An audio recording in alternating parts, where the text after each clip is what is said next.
مجھے بچوں سے پیار بھی بہت تھا۔ میں بچوں سے ڈرتی بھی بہت تھی۔ یہ عجیب بات تھی، لیکن یہ عجیب بات اس لیے تھی کہ ہمارے خاندان میں جڑواں بچوں کی پیدائش عام سی بات تھی۔ شادی کے بعد لڑکی دو جڑواں بچے پیدا کرتی ہے، اور یہ حقیقت ہماری وراثت میں چلی آ رہی تھی کہ ہر خاندان میں ایک دفعہ جڑواں اولاد ضرور ہوتی تھی۔ مثلاً ہم جڑواں بہنیں پیدا ہوئیں، ہماری تائی کے دو دفعہ جڑواں بچے پیدا ہوئے، اسی طرح ان کی بیٹی نے جڑواں بچوں کا جنم دیا، اور پھر چچی بھی دو جڑواں لڑکوں کی ماں بنی۔ میں چونکہ سب سے چھوٹی تھی اور میری جڑواں بہن ہم عمر ہونے کے ساتھ ساتھ ہم شکل بھی تھی، ہماری پہچان میں مشکل ہوتی تھی، جو کبھی تکلیف دہ اور دلچسپ ہوتی تھی۔ ہماری ملازمہ ایک دفعہ مجھے دودھ پلاتی، تو جب میری بہن کی باری آتی تو ہم شکل ہونے کی وجہ سے وہ دوبارہ مجھے ہی دودھ پلا دیتی، اور میری بہن بیچاری بھوکی رہ جاتی۔ خیر، یہ تو ایک مثال کے طور پر بات کی گئی، ورنہ ہم دونوں بہنوں کی پہچان کی خاطر ایک کے بال کٹوائے جاتے، جبکہ دوسری کے بال کافی لمبے رکھے جاتے، تاکہ شکل مختلف نظر آئے اور دیکھنے والے پہچان لے کہ کون سی زارا ہے اور کون سی عالیہ۔ میرا نام عالیہ تھا۔ جب میں 13 سال کی ہوئی تو چھوٹی چچی کے یہاں دو بچے ایک ساتھ پیدا ہوئے۔ ان کے پاس کوئی مددگار خاتون نہیں تھی۔ انہوں نے امی سے کہا، عالیہ بھابی عالیہ کو کچھ دنوں کے لیے میرے پاس بھیج دو۔ اسکول میں گرمیوں کی چھٹیاں تھی، مجھے بھی ان کے گھر میں رہنے کا بہت شوق تھا، کیونکہ میں کافی عرصے سے ان کے گھر نہیں گئی تھی۔ میں امی سے جانے کے لیے ضد کرنے لگی۔ وہ بولی، بیٹی میری طرف سے اجازت ہے، لیکن ان کے بھی بچے بہت چھوٹے ہیں، تم ان کے گھر رہ کر چند دنوں میں ہی تھک جاؤ گی۔ میں نے کہا، پلیز امی، آپ مجھے جانے دے، میں نہیں تھکوں گی۔ چچی مجھے بہت پیار کرتی ہیں، تو مجھے بھی ان کے بچے پیارے لگتے ہیں، خاص طور پر ان دو ننھے منھے کو دیکھنے کو میرا جی چاہ رہا ہے، جو بھی پیدا ہوئے ہیں۔ پہلے تو امی نہ مانی، پھر میری بہت ضد کرنے پر امی نے مجھے چچا کے گھر بھجوا دیا۔ میرے چچا کا گھر اسلام آباد تھا۔ اسلام آباد آ کر میں بہت خوش ہوئی۔ چچی کے دوبارہ جڑواں بچے پیدا ہو چکے تھے۔ ابھی پہلی جوڑی صرف 2 برس کی تھی کہ 2 اور اکٹھے ہو گئے، جبکہ ان کے پہلے لڑکا جمشید 5 سال کا اور دوسرا 4 سال کا تھا۔ یہ بھی اتنے بڑے نہیں تھے، آپس میں کبھی کھیلتے کبھی لڑتے، غرض کے سارا دن گھر کو سر پر اٹھائے رکھتے۔ یہ بہت شرارتی تھے۔ میں انہیں کبھی چھت سے اتارتی، کبھی غسل خانے سے نکالتی، تو کبھی یہ چھوٹی بالٹیوں میں سر بھنسا لیتے۔ ان دنوں ہماری چچی کو کوئی اچھی ملازمہ بھی نہیں مل رہی تھی، اور پرانی والی کام چھوڑ کر چلی گئی۔ یہاں آ کر پتہ چلا کہ انہیں تو صرف ایک نوکرانی چاہیے تھی۔ اسی وجہ سے انہوں نے مجھے بلوایا تھا کہ میں ان کے بچوں کو سنبھالنے میں کچھ مدد کروں گی، اور گھر کے سارے کام بھی کر دیا کروں گی۔ یہاں آئی تو دوسرے دن میں ساری خوشی خاک میں مل گئی۔ دونوں بڑے بھائی کرکٹ کھیل رہے تھے کہ جمشید نے گیند مار کر سنگھار میز کا آئینہ توڑ دیا، تو مار بیچارے شمریز کو پڑ گئی۔ 2 سالہ ندیم اور فہیم الگ سارا دن شور مچاتے، روتے اور گرتے پھرتے رہتے۔ ماں کا جینا دھوبر کیا ہوا تھا۔ چچی انہیں سنبھالتی تو ان سے چھوٹے دونوں جڑواں بچوں کو ایک ساتھ بھوک لگ جاتی، اور وہ جو مسلسل رونا شروع کر دیتے، تو فیڈر بناتے ہوئے میرے ہاتھ کانپنے لگتے۔ ایک کو چپ کراتی تو دوسرا گلا پھاڑنے لگتا، غرض کہ میری پوری کوشش کے باوجود بھی انہیں سنبھال نہ پاتی۔ رات بھر بیچاری چچی باری باری ہر بچے کو تھپک تھپک کر سلاتی۔ ایک سوتا، دوسرا اٹھ جاتا، اس کے رونے سے سوتے ہوئے باقی جاگ جاتے، اور یوں رات کی نیندیں حرام ہو جاتی۔ ایک ہفتے میں میرا برا حال ہو گیا تھا، مجھے بخار چڑھ گیا۔ چچی کی حالت اگرچہ قابل رحم تھی، لیکن مجھ میں اب اتنی ہمت اور حوصلہ نہیں تھا کہ بچوں کے اس چڑیا گھر میں مزید خود کو قید رکھ دوں۔ بالآخر تھک ہار کر فون کر دیا، امی کو واسطے دیے کہ خدا را مجھے فوراً بلوا لے، ورنہ میں یہاں پر مر جاؤں گی۔ امی بولی، خدا نہ کرے مرے تیرے دشمن، یہ کیا منہ سے اول فول بک رہی ہے؟ میں نے تو پہلے ہی کہا تھا کہ اسلام آباد مت جاؤ، تم ابھی چھوٹی ہو، اتنی مشقت برداشت نہیں کر سکو گی۔ تمہاری چچی کوئی اور بندوبست کر لیں گی، مگر تم اس وقت نہیں مانی۔ بھلا تم اس قدر شور شرابے کے عادی کہاں ہو؟ اگر سونے میں تاخیر ہو جائے تو تمہاری طبیعت خراب ہو جاتی ہے۔ جو وقت پر سونے وقت پر اٹھنے کے عادی ہوں، وہ بھلا ایسے گھر میں چین سے کیسے رہ سکتا ہے جہاں ماشاءاللہ اتنے سارے جڑواں بچے ہوں؟ خیر، پھر انہوں نے میری التجا پر ترس کھایا اور اگلے دن ابا جان کو مجھے واپس لینے کے لیے بھیج دیا۔ ایک چچی ہی نہیں تھی جس کے ہاں خاندان میں جڑواں اولاد ہوئی تھی۔ میں نے بچوں کی پرورش میں ان کا برا حال دیکھا تھا کہ نہ انہیں دن کا چین تھا اور نہ ہی رات کی نیند ان کو نصیب تھی۔ میں سوچتی تھی اگر میری شادی ہوئی اور مجھے بھی ایسی صورتحال درپیش ہوئی تو کیا ہوگا؟ میں تو سچ میں اپنا ذہنی توازن کھو بیٹھوں گی اور پاگل ہو جاؤں گی۔ دن ایسے ہی گزرتے گئے اور میں شادی کی عمر کو پہنچ گئی۔ میرے لیے رشتے آنے شروع ہو گئے۔ پھر اچانک جب بڑی تائی نے اپنے بیٹے کے لیے میں رشتہ طلب کیا تو میں گھبرا گئی۔ ان دنوں میری عمر 18 سال تھی اور میٹرک پاس کر چکی تھی کہ بڑے تایا اسی ضد پر اڑ گئے کہ آپ میری شادی کروا کر ہی رہیں گے۔ انہوں نے والد صاحب سے ضد کی کہ عالیہ کا رشتہ میں اپنے اذان کے لیے چاہتا ہوں، تم انکار نہیں کرو گے۔ ویسے بھی ہمارے یہاں شادیاں خاندان میں ہی ہوتی تھی، اور تائی کے یہاں بھی ایک دفعہ جڑوا بچے ہو چکے تھے، ایک جو میرے نصیب میں لکھے تھے، یعنی میرے ہونے والے شوہر اذان، اور ان کے ساتھ جڑوا ان کی بہن پیدا ہوئی تھی جو اب میری ننند بننے والی تھی۔ میری ننند کی شادی پہلے ہی ہو چکی تھی اور وہ ابھی تک بے اولاد تھی۔ یہ بھی عجیب المیہ تھا کہ بیچاری میری ننند رحیلہ شادی کے بعد 4 سال تک اولاد کو ترستی ہے، حالانکہ باقی سب کے یہاں اللہ تعالیٰ نے اپنی خاص رحمت برسائی، ایک نہیں ہر بار 2 بچے ایک ساتھ بخش دیے۔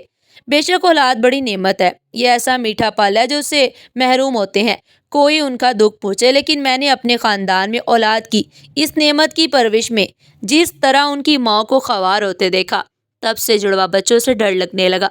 خیر میرا رشتہ طے ہو گیا، 3 مہینے بعد شادی تھی، شادی کی تیاریاں ہونے لگی۔ میں ہر وقت دل میں یہی دعا کرتی رہتی کہ اللہ پاک مجھے 2 جڑوا بچے ایک ساتھ مت دینا۔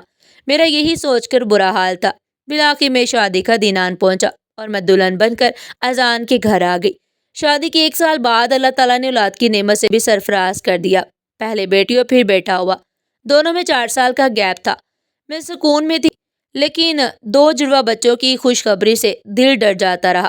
میرے شوہر بہت اچھے تھے، میری ہر بات مانتے، گھر میں بھی کسی چیز کی کمی نہیں تھی، اللہ تعالیٰ کا دیا سب کچھ تھا۔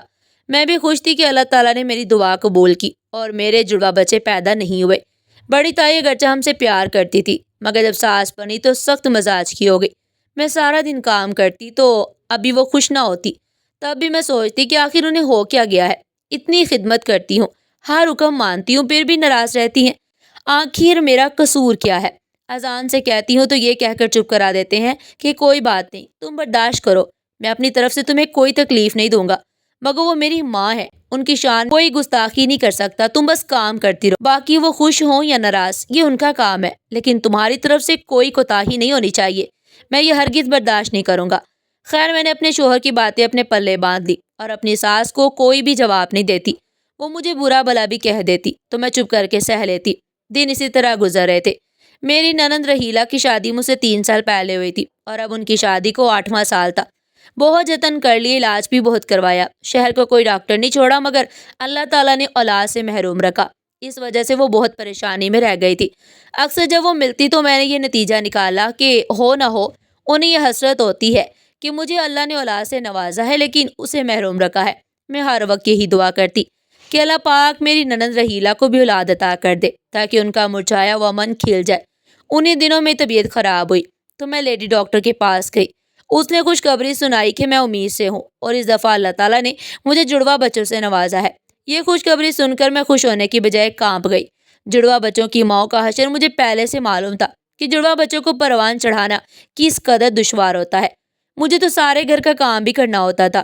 اللہ تعالیٰ کا شکر ادا کرنے کی بجائے شکوہ کرنے لگی کہ اے اللہ ایک بچہ میرے حصے کا تو میری ننند کو دے دیتا، بیچاری باجی رحیلہ کس قدر اس نعمت کے لیے ترستی ہے، ہر وقت پریشان رہتی ہے، میں دعا اس کے لیے مانگتی تھی، لگتا ہے وہ مجھے ہی لگ گئی۔ میں لیڈی ڈاکٹر کی بات سن کر گھر آئی، میرا شوہر اور میری ساس تو بہت خوش تھے مگر میرا دل بہت اداس تھا۔ اب میں چاہتی تھی کہ کسی طرح یہ بچہ ضائع ہو جائے، میرے پیٹ میں ہی مر جائے۔ ان دنوں میں نے اور زیادہ مشقت والا کام کرنا شروع کر دیا، جبکہ لیڈی ڈاکٹر نے مجھے بیڈ ریسٹ کا کہا تھا۔ اذان صبح کام پر چلے جاتے، ساس سودا سلف لینے کے لیے بازار جاتی تو میں گھر میں بالکل اکیلی ہو جاتی۔ تب میں نے ہر طرح کے حربے استعمال کر ڈالے کہ بچے اس دنیا میں آنے سے پہلے ہی ضائع ہو جائے۔ میں اونچے اونچے پلنگ پر چڑھ کر خوب چھلانگے لگاتی، نیچے بیٹھ کر جھاڑو لگاتی، پوچھا مارتی، مطلب کوئی حربہ میں نے نہیں چھوڑا۔ ڈاکٹر کی دوائی بھی کھانا چھوڑ دی مگر مجھے کچھ بھی نہیں ہوا۔ جب بھی ڈاکٹر سے چیک اپ کروانے جاتی تو وہ کہتی بچے بالکل ٹھیک ہے۔ تب میں نے یہی سوچا کہ جس روح نے اس دنیا میں آنا ہوتا ہے وہ آ کر ہی رہتی ہے، میں کہاں اللہ پاک سے مقابلہ کرنے چلی تھی۔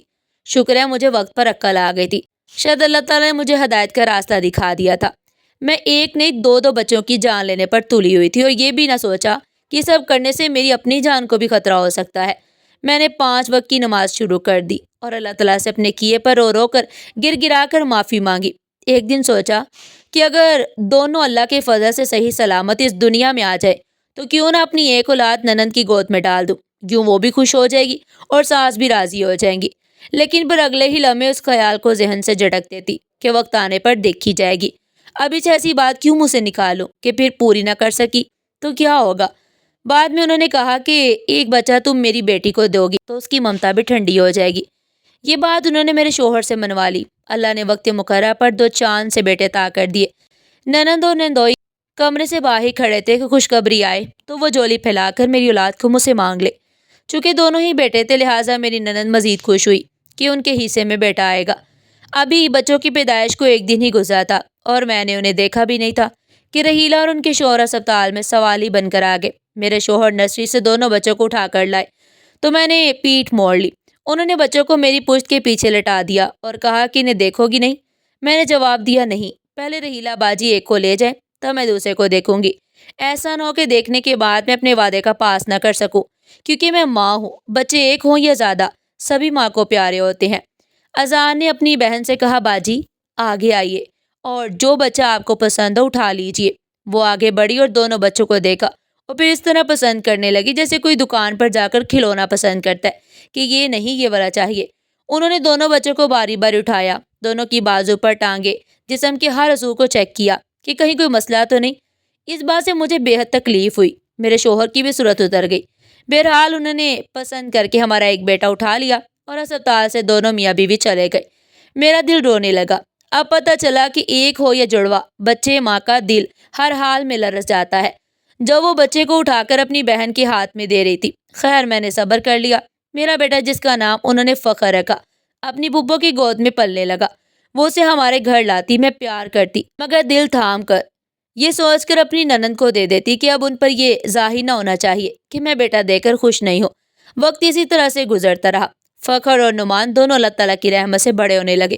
فخر رحیلہ کے پاس اور نعمان میری تربیت میں تھا۔ ہم نے اپنے بچوں کو نہیں بتایا کہ فخر تمہارا بھائی ہے، وہ اسے پھپھو کا بیٹا ہی سمجھتا تھا اور فخر بھی انہیں اپنے والدین سمجھتا تھا۔ چونکہ میرے نندوئی میرے شوہر کے خالہ زاد تھے، اس نسبت سے انہوں نے فخر کو سکھایا تھا کہ وہ اذان کو چچا اور مجھے چچی پکارتا۔ جب وہ 9 سال کا ہوا تو میں نے محسوس کیا کہ جب وہ ہمارے گھر آتا تو ہمارے گھر سے کوئی نہ کوئی چیز غائب ہو جاتی، کبھی کلائی کی گھڑی، کبھی کسی بچے کا کھلونا، کبھی کوئی اور چیز۔ تاہم میں نے نوٹس نہ لیا، یہ سوچ کر کے بچے ساتھ کھیلتے ہیں تو چیزیں ادھر ادھر ہو ہی جاتی ہیں۔ ایک دن فخر آیا تو میرے بیڈ روم میں جا گھسا۔ میں نے اسی وقت اپنے تکیے کے نیچے 1000 کا نوٹ رکھا کیونکہ اخبار والا آنے والا تھا۔ تھوڑی دیر بعد جب فخر چلا گیا تو اخبار والا آ گیا۔ میں نے تکیہ اٹھایا کہ پیسے دے کر بل چکا دو، مگر وہاں سے نوٹ غائب تھا۔ میں حیران رہ گئی، سوچا ابھی تو رکھا تھا اور ابھی فخر ہی آیا تھا تو کیا وہ اٹھا کر لے گیا؟ دل کو دھچکا سا لگا مگر خاموش رہی، جیسے کوئی برا خواب دیکھا ہو۔ دن اسی طرح گزرتے گئے۔ اب فخر 15 سال کا ہو چکا تھا۔ ایک دن فخر ہمارے گھر آیا، میں کچن میں تھی، وہ میرے کمرے میں گیا اور چند منٹ بعد نیچے میری ساس کے کمرے میں چلا گیا۔ مجھے شک ہونے لگا۔ میں اپنے کمرے میں گئی، ذرا دیر سوچا، پھر الماری کی طرف نظر گئی جس کے پٹ ذرا سے کھلے ہوئے تھے۔ میں نے اسے کھولا، روزانہ استعمال والی دراز بھی کھولی جہاں میں اپنے طے کیے ہوئے کپڑوں کے اندر رقم رکھتی تھی۔ میرے کپڑوں میں 40,000 کی رقم رکھی ہوئی تھی جو صبح ہی اذان جاتے ہوئے مجھے دے گئے تھے۔ تمام رقم غائب تھی اور میرے کپڑے بھی بکھرے پڑے تھے۔ اب میرا شک یقین میں بدل گیا۔ میں سیڑھیاں اتر کر نچلی منزل میں پہنچی تاکہ فخر کو دیکھوں۔ اس نے مجھے دیکھا تو تیزی سے گھر سے باہر نکل گیا۔ تبھی میں نے ساس اور نند کو سارا ماجرا سنایا۔ رحیلہ رونے لگی اور کہ تم فخر پر بہتان لگا رہی ہو، اور میری ساس نے اپنی بیٹی کی طرف داری کرتے ہوئے مجھے لان تان کرنا شروع کر دی کہ بیٹا دے کر واپس لینا چاہتی ہو، اس لیے ایسی باتیں کر رہی ہو تاکہ سب کہیں کہ رحیلہ نے لڑکے کی تربیت اچھی نہیں کی اور اسے چور بنا دیا ہے۔ ساس کی باتیں سن کر میں ہکا بکا رہ گئی، کان سن ہو گئے۔ میں سکتے میں آ کر اپنے بیڈ پر بیٹھ گئی، جی بھرایا اور آنسو بہنے لگے کہ یا اللہ، میں نے ایک بے اولاد کی گود بھرنے کے لیے اپنی گود کا پھول اس کی جھولی میں ڈالا تھا، یہ کیا کہ وہ چور بن گیا۔ شوہر آئے تو ان سے ذکر کیا، کہنے لگے رحیلہ نے اچھی تربیت کی ہوگی، وہ کیوں بلا وجہ سے چور بنائے گی؟ لیکن بات ٹھیک ہے کہ جہاں رحیلہ کا گھر ہے وہ ماحول صحیح نہیں ہے، وہاں زیادہ تر ایسے ہی لوگ رہتے ہیں اور محلے میں فخر کے ہم عمر دوست بھی غلط عادات کے مالک ہے، اس لیے بری صحبت بگاڑ رہی ہے۔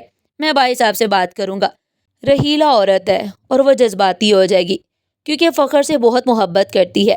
یہ تو صحیح ہے کہ رحیلہ باجی نے میرے لڑکے کو بہت لاڈ پیار سے پالا، مگر یہ بھی صحیح ہے کہ ان کی تربیت میں ضرور کوئی نہ کوئی کسر رہ گئی تھی۔ اس وقت میری بات پر کسی نے زیادہ دھیان نہیں دیا۔ آگے چل کر فخر نے چوری کا راستہ اختیار کر لیا اور ایک دن ہمسائے کی موٹر سائیکل چراتے ہوئے پکڑا گیا۔ پڑوسی نے پولیس کو فون کر دیا۔ اس وقت فخر کی عمر 17 سال تھی۔ بچہ کہہ کر معافی دلوائی گئی۔ پولیس سے کسی طرح آزاد نے منتیں کر کے جان چھڑوائی، مگر اب میں بہت پچھتائی کہ کیوں اپنی اولاد کو کسی اور کے حوالے کیا۔ جہاں دوسرے بچے ماں باپ کے زیر سایہ پل رہے تھے، یہ بھی پل جاتا۔ میں نے اس کی پیدائش سے پہلے ہی جڑواں ہونے کی بنا پر اسے رحیلہ کے حوالے کرنے کا کیوں سوچا۔ آج جب بھی فخر کے بارے میں سنتی ہوں کہ اس نے یہ غلط کیا، وہ غلط کیا، تو دل دکھ جاتا ہے۔ ادھر اس کا جڑواں بھائی اب بھی ہر کلاس میں پوزیشن لیتا ہے۔ میرے اور بھی بچے پڑھائی میں آگے ہیں، مگر افسوس کہ میرا فخر میٹرک بھی پاس نہ کر سکا۔ اسے رحیلہ اور اس کے شوہر کے لاڈ پیار نے کہیں کا نہیں چھوڑا، اور مجھے بھی اپنے کیے کی سزا مل رہی ہے۔ میں نے کیوں اپنے بچے کو بوجھ سمجھ کر کسی اور کو دے دیا؟ اب شکوہ کروں تو کس سے کروں؟ بس رو رو کر دعا ہی کرتی رہتی ہوں کہ اللہ تعالیٰ فخر کو سیدھے راستے پر چلائے، اسے نیک ہدایت دے اور ہر مصیبت، ذلت اور رسوائی سے بچائے۔ ناظرین، آپ کو ہماری آج کی کہانی کیسی لگی؟ کمنٹ سیکشن میں اپنی قیمتی رائے کا اظہار ضرور کیجیے گا۔ اس طرح کی مزید سبق آموز کہانیاں سننے کے لیے چینل کو سبسکرائب کریں، ویڈیو کو لائک کریں اور زیادہ سے زیادہ شیئر کریں۔ پھر ملتے ہیں ایک نئی کہانی کے ساتھ، تب تک کے لیے اللہ نگہبان۔